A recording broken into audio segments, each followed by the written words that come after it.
an event that is wholly embarrassing, but the other side did want, request argument, and so here we are. In this case, I negligently failed to respond to a motion for summary judgment or even appear to attend the hearing, and as a result, the judge summarily ruled against Ms. Amacher.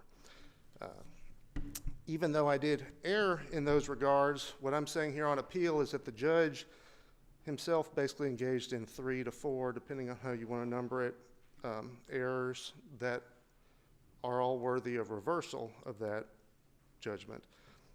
The first of those, the first issue, it's sort of 2 issues in one. I lumped them together in my brief, but basically the summary judgment was just substantively wrong in terms of interpreting the contract, and the judge entered the summary judgment without actually making any findings about how to interpret the contract or any findings about the substance of the case. That's issue. Summary judgment motions, contrary to Rule 52, don't require a judge to make findings of fact. The judge should identify the grounds upon which the motion is granted, but not the facts are to be undisputed.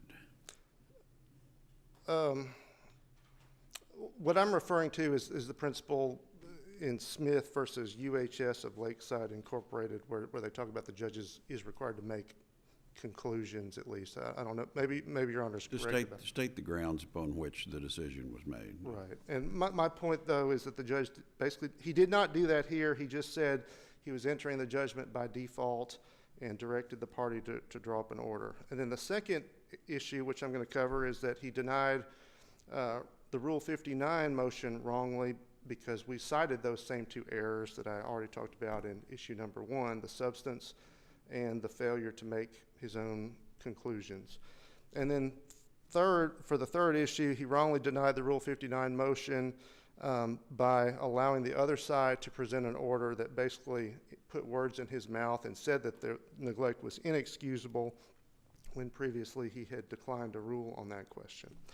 So with regard to the first issue, the substance and the failure to make findings or conclusions, in terms of the substance, what we had here was Ms. Amacher entered into a contract which provided for a $5,000 retainer with the Crain Law Group, and it said that retainer was to be billed against hourly. Ultimately, though, for purposes of this lawsuit, they've billed either around $80,000 or $85,000, depending on how we want to interpret the record. And it's your client's position that really retainer is a bit of a misnomer here, that it really was a flat fee arrangement. In essence, yes, sir. And it wouldn't have been entirely flat because it does provide for paying for like court reporter expenses and stuff in addition. And the flat fee to the counsel. Right. Yeah. I was a little unclear about the invoice situation here. Was your client sent invoices, just one invoice ever in the case at the end of the Quo Warranto case, and that was it, or were there monthly invoices or invoices in other time periods? It is our position that she received one invoice at the end, and my reading of their own affidavit, the other side's affidavits and allegations in their complaint is that they agree with that. I think in their brief they may have tried to take issue with that, but they seem to swear to it already. So that's our position, yes, sir. And so our position is that the contract did not provide for this $80,000 fee. And so our argument at this point, as I've said, is twofold. Is one, the contract just substantively doesn't allow for this large fee, and we have to, if the contract is like normally we read it in an objective fashion and take the words as a normal person would understand them, and if there's any ambiguity, then we're supposed to construe the contract against the drafter. Here, the drafter was the plaintiff, the Crain Law Group, and so if the contract is unclear, we would still say the tie should go to the runner, which is Jenna Amacher. And so on the substance, the judge should not have granted summary judgment. And then in terms of the granting the summary judgment without any findings, the record reflects that the judge just did not independently rule on the merits. Instead, he let the plaintiff craft an order. And the statement of the proceedings says, when plaintiff's counsel stood up, the court pointed out that the defendant had not responded in writing to the summary judgment motion as required.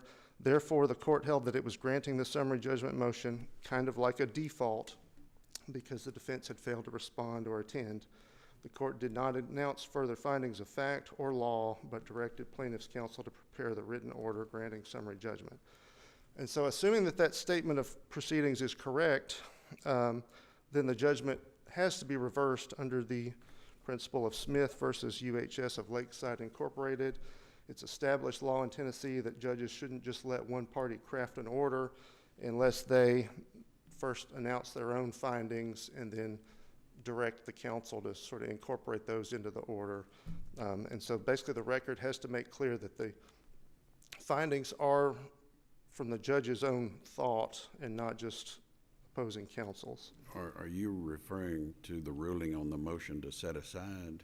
I'm referring to both, and we basically say on both of those the judge allowed the other side either to draw up the whole order without announcing any findings, or in the case of the Rule 59 motion, to inaccurate. Like, he did actually make some findings on the Rule 59 motion, but then the written order did not accurately reflect them. Well, the Rule 59 motion wasn't your sole basis for setting aside the default judgment that your neglect in filing a response to the motion and attending the hearing was excusable neglect? It really wasn't, Your Honor, because I listed, even on the very first page, and I think I numbered them in Roman numerals as either 2 or 3 different arguments. I argued excusable neglect, and then I also argued the substance of the contract dispute and the fact that the judge hadn't ruled on the substance. And so I raised it as either 2 or 3 different issues in the Rule 59 motion. And I will say that this statement of proceedings should be viewed as correct, both because the other side and the judge didn't object to it, and also because at the hearing on the Rule 59 motion, the judge later alluded to his same thought process where he said he thought that he had to rule for the plaintiff just because I had not filed a written response. And he again used the word default. And so there's no reason to suggest that this statement of proceedings is in any way inaccurate, but there was no court reporter present or recording, so I had to sort of make do with what. But in the actual order that gets signed on granting motion for summary judgment, I don't think the judge mentions default in that order. He doesn't, no, Your Honor. So, I mean, even without the transcript, we take for or assume that the judge actually said default. We've really got to go by what's in the order. I mean, that's what the court adopted. My position is that under Smith versus UHS of Lakeside, that we can't always just go what's in the order, because if the order is wholly just drawn up by counsel and other parts of the record show that the judge didn't generate those thoughts, then we don't just go what's in the order with what's in the order. I will conclude on that first issue, though, that even after letting the plaintiff just wholly write the order carte blanche, the substantive, like the order was still pretty lacking in terms of any substantive findings. The order basically just says, I reviewed the record and I find that it requires Amacher to pay what was billed, or I find that the contract requires Amacher to pay what was billed. It's not much different from the vague order in a case that I cited in my brief, which was Potter Shopping Center versus Zeekley. And that was a case which this court found, this court found that the summary judgment order was so vague that it needed to be remanded. But in this case, there was the motion for summary judgment, the statement of undisputed facts in support of that motion, and there were no facts to challenge or contest the statement of undisputed facts. What is there to figure out? Well, there were no facts to contest them, and I don't think that I do contest them. As far as I see, the facts are just inadequate, basically, to state a claim.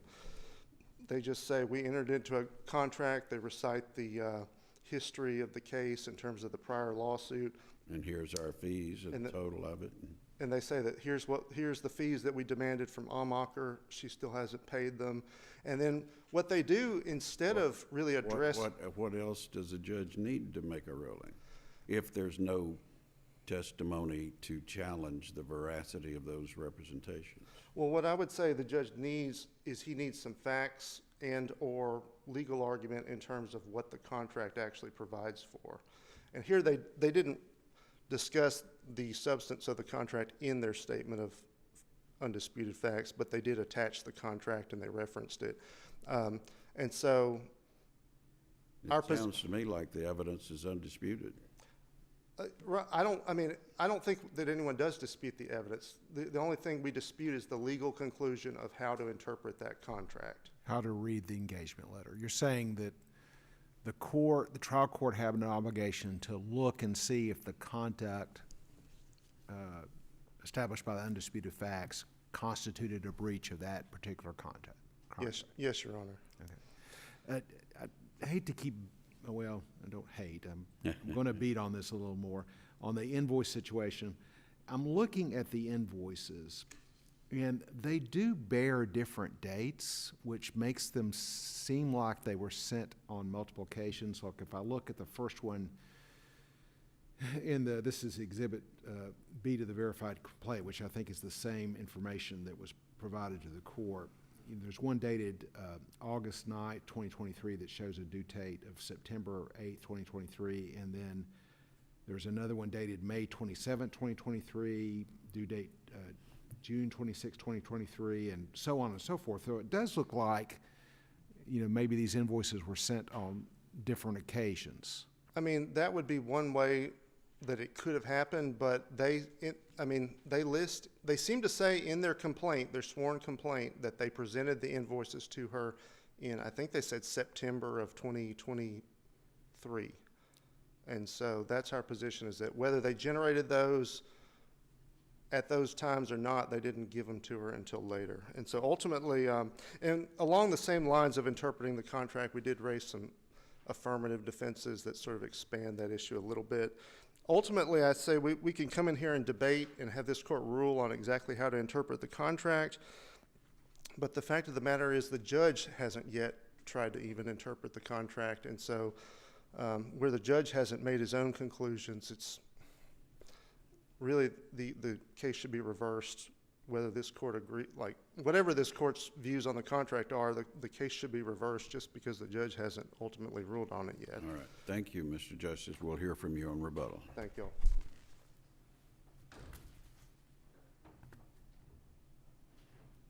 Good afternoon. Afternoon.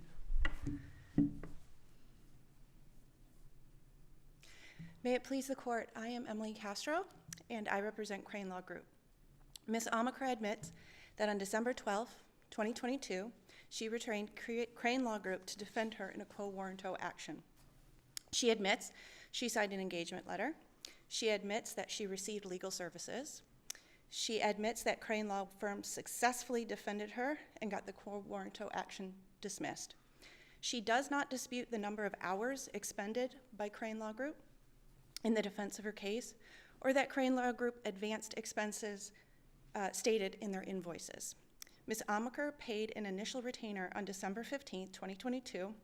Once that initial retainer was exhausted, Ms. Amacher was sent invoices showing that the retainer was exhausted, and the first invoice stated an amount due of $6,036.66 for ongoing legal expenses. Thereafter, So, you're saying that there were multiple invoices sent Yes. to me, but where do we find that in the materials supporting summary judgment? When I look at your brief and you make that same point, you don't cite to the materials supporting the motion for summary judgment. Instead, your citation is to your response to the motion to revise, alter, or amend.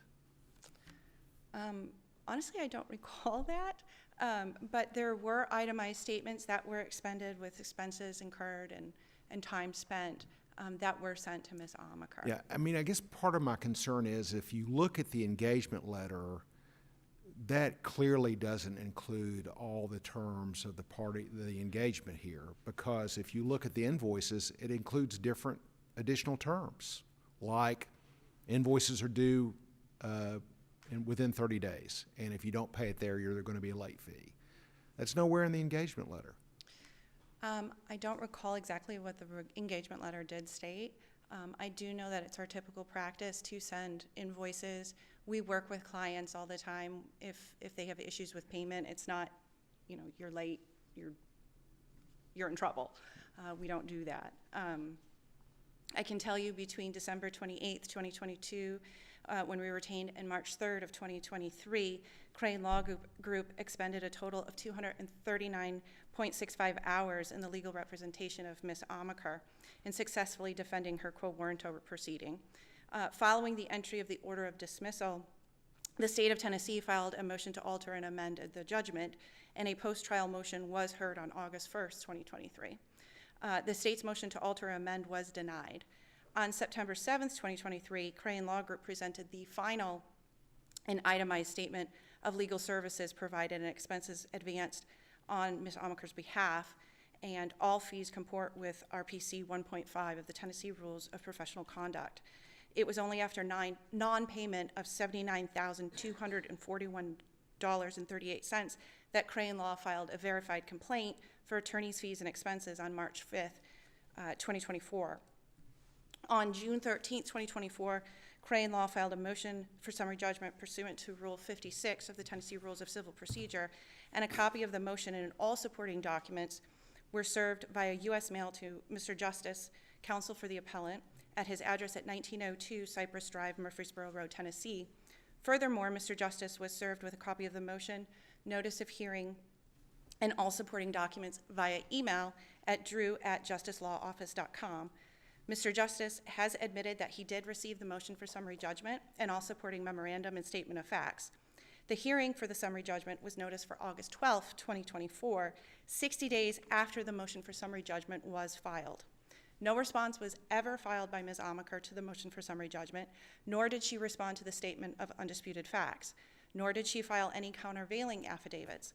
Furthermore, her counsel failed to appear at the hearing, as he admitted, on August 12, 2024. The trial court did grant Crain Law's motion for summary judgment and awarded relief sought in the verified complaint.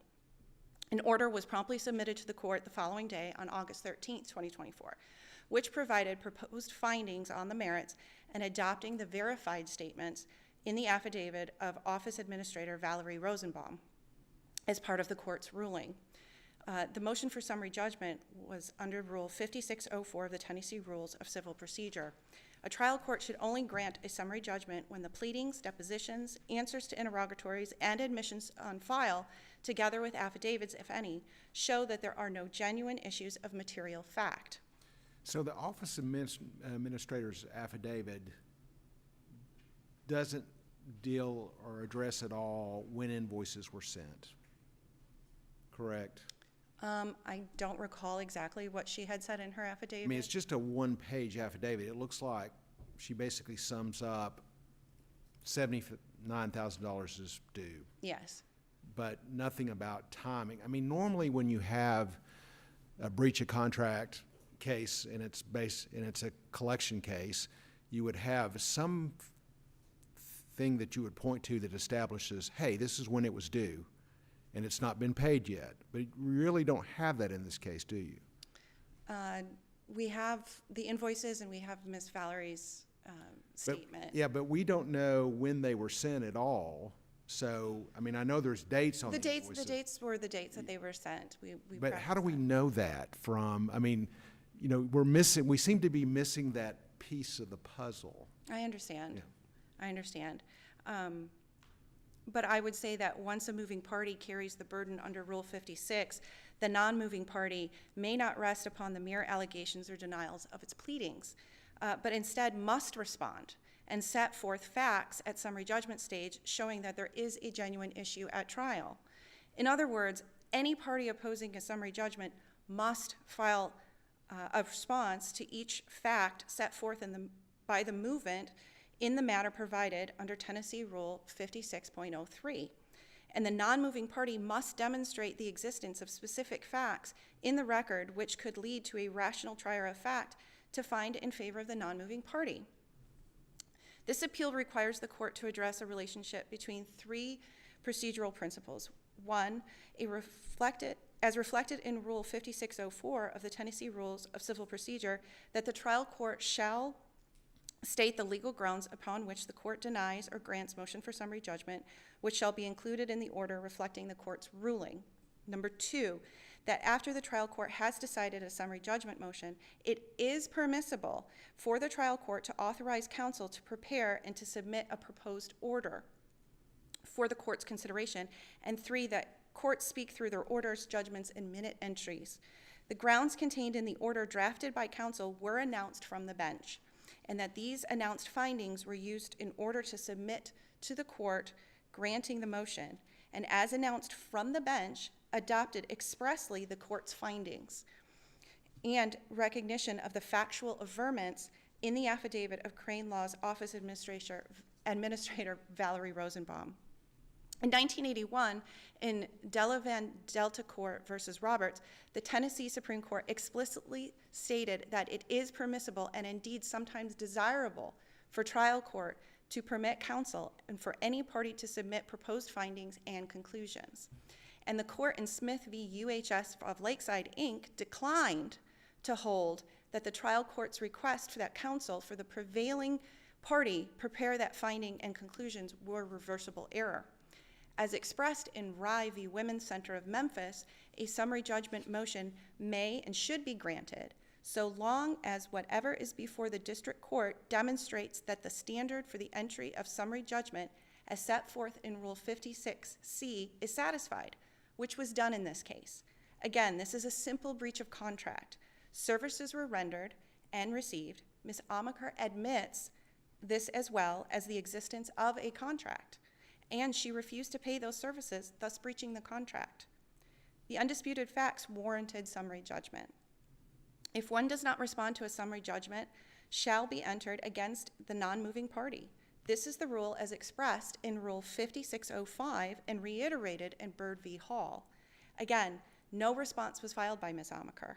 No response was given to the statement of undisputed facts. Furthermore, Ms. Amacher failed to appear through counsel at the hearing on August 12, 2024. Ms. Amacher admitted in her answer to the verified complaint that she had entered into a contract when she retained Crain Law to defend her in the pending quo warranto action. She does not dispute that the work was performed or completed. There was no allegation that legal services were performed in a substandard manner. Moreover, Ms. Amacher benefited from the work of Crain Law Group because the action against her was ultimately dismissed, and nor was Crain Law Group in breach of prejudice for the client's interest. In the underlying case, due to the expedited trial schedule, all necessary trial preparation had to be accomplished in a very short time.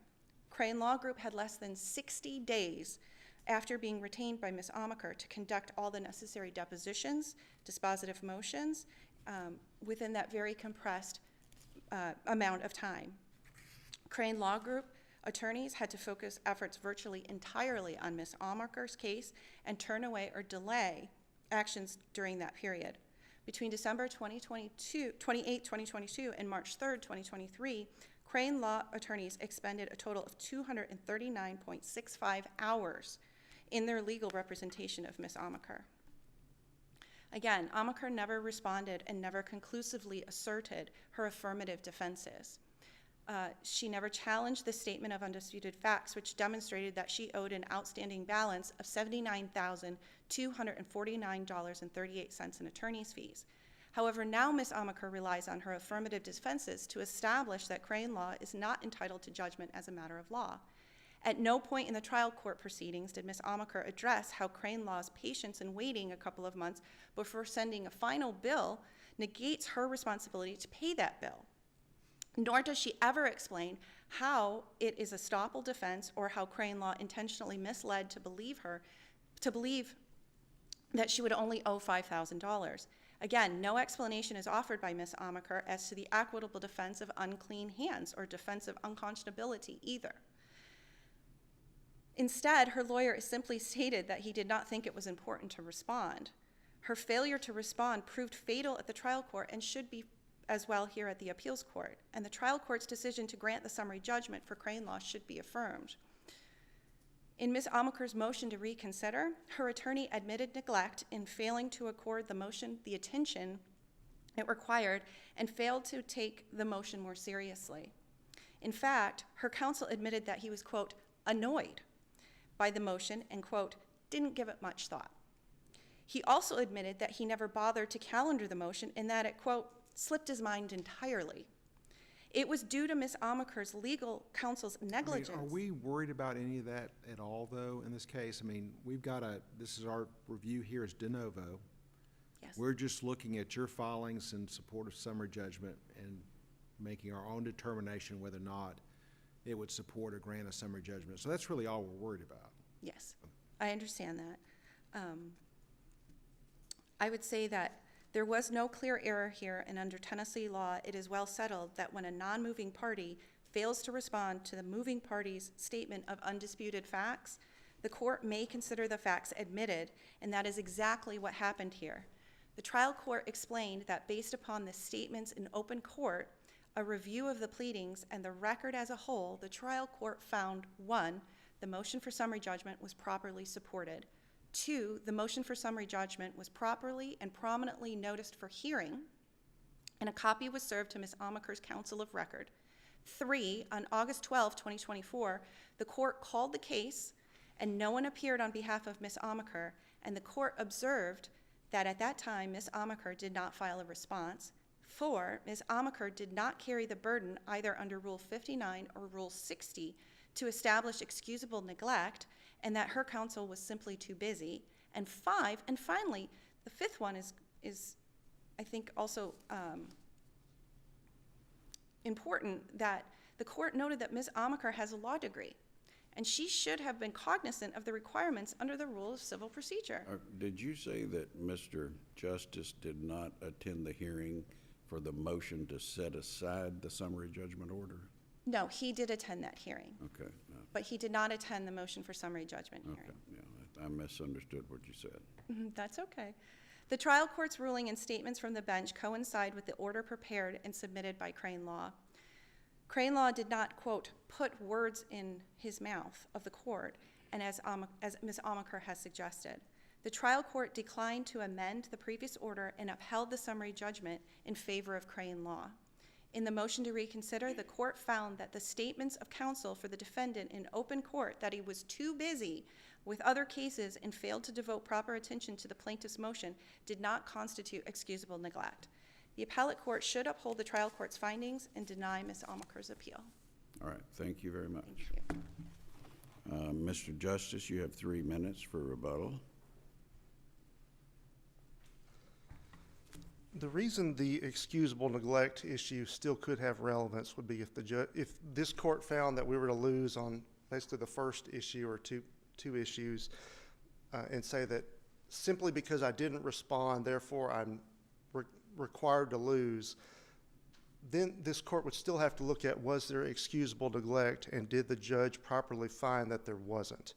And the problem I've recited with the Rule 59 order is that the judge did have words put into his mouth, because in his oral ruling, he specifically said, without even ruling on excusable neglect, there has been no responsive pleading filed in this case. So he was basically saying, excusable neglect is moot. I have to rule against you simply because you haven't filed a response to the summary judgment. No, I read that as there's no evidence to contradict the evidence presented in support of the motion. Okay. I would rule, I would grant the motion Well, if I was the trial judge, assuming the supporting facts supported the claim. Our position, I think, is as to that is that, let's say that that's correct and that the judge should have granted the summary judgment motion. There's still the question of, was my negligence excusable or was it inexcusable? And in his ruling, he said, I'm not going to reach that issue because you haven't responded.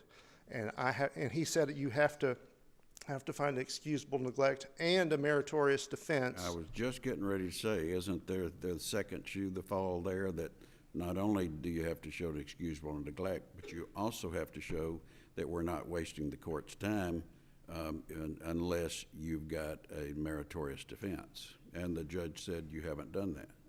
My position on that is that we've shown our meritorious defense by pointing to the materials that are already in the record. But that was in your motion Yes, Your Honor. for Rule 59 motion? Yes, Your Honor. We had already addressed it to some. You had an affidavit of facts in support of that, We just pointed to their own affidavits. without an affidavit to support to say that these facts are true.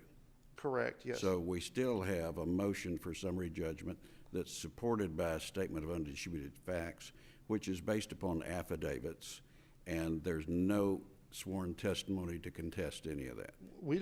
Our position is we don't need to contest any of it because we Well, agree. you might be wrong on that position, but I'm just asking questions to make sure that I understand. There is Maybe. no evidence, not only was there no evidence in response to the motion for summary judgment, and there was none, but now there's no evidence in support of the motion for Rule 59 motion to show an affirmative defense, no evidence. Rule 59, there's no additional evidence. Rule 5903, I think, says that the judge is supposed to look at the pleadings and affidavits in the record, and we were pointing to their affidavits and their pleadings, and we didn't feel that we needed to add any more. And even today, I'm not sure what more we would add. And their affidavit attached the contract, and their affidavit attached a sworn representation that we built 239 hours, and we've only been paid X, so the difference is Y.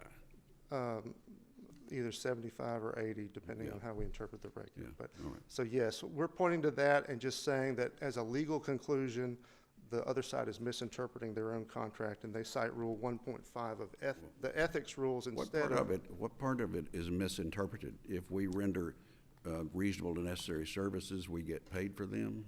Well, because if you have a contract, the amount of the damages isn't determined by what's reasonable. The amount of the damages is determined by what was contracted. And so if I have two different house painters and one of them offers to paint my house for $2,000, But you're arguing that the contract was for a flat fee, basically, even though the contract doesn't say that. comes close to saying that. Yeah, okay, I'll look at it again. All right. Thank And you. thank you all. All right, thank you, Mr. Justice and Ms. Castro. We'll take your case under advisement. Call the next case, please. Scott Materials, Inc. versus STA Financial, Inc. et al.